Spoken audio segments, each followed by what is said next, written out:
3 বছরের অপেক্ষার অবসান, অবশেষে ইন্টার মায়ামির জার্সিতে MLS কাপ জয়ের স্বাদ পেলেন লিওনেল মেসি। শনিবার রাতে ভ্যাঙ্কুভার হোয়াইটস কাপকে 3-1 গোলে হারিয়ে ইতিহাস গড়ল ডেভিড বেকহামের দল। ফাইনালে নিজে গোল না পেলেও সতীর্থদের দিয়ে গোল করিয়ে মায়ামির ঘরে প্রথম লিগ শিরোপা তুলে নিলেন আর্জেন্টাইন এই মহাতারকা। 2023 সালে যুক্তরাষ্ট্রে ফুটবলে পা রেখেছিলেন মেসি। 2020 সালে যাত্রা শুরু করা ক্লাবটি এটি প্রথম MLS কাপ জয়।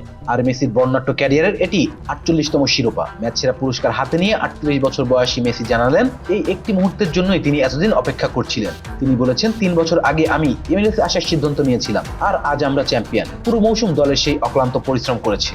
এই মুহূর্তটির জন্যই আমি অপেক্ষা করছিলাম। আমরা এই শিরোপার যোগ্য।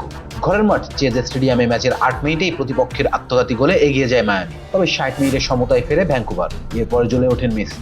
71 মিনিটে তার দুর্দান্ত অ্যাসিস্টে দলকে লিড এনে দেন রদ্রিগো ডি পল। আর ইনজুরি টাইমে 6 মিনিটে মেসির আরেকটি পাসে তাদিও আলান্দো গোল করে 3-1 ব্যবধানে জয় নিশ্চিত হয় মায়ামি। শিষ্যের এমন নিবেদনে মুগ্ধ মায়ামি কোচ হাভিয়ার মাসেরানো। তিনি বলেন, শেষ কয়েকটি ম্যাচে মেসির প্রচেষ্টা ছিল চোখে পড়ার মতো। সে প্রমাণ করেছে জয়টা তার কাছে কতটা গুরুত্বপূর্ণ। সে এখানে ট্রফি জিততেই এসেছিল। তবে ফাইনালে জয়ের জন্য ভাগ্যের সহায়তা পাওয়ার কথাও স্বীকার করলেন মাসেরানো। বিশেষ করে প্রথমার্ধে প্রতিপক্ষের 2টি শট পোস্টে লাগার ঘটনাকে সৌভাগ্য হিসেবেই দেখছেন তিনি।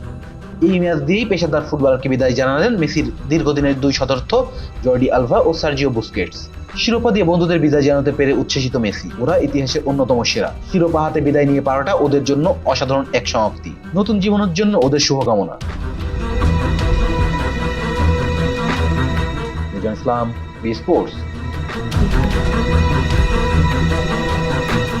Please subscribe our channel to get more information about sports world.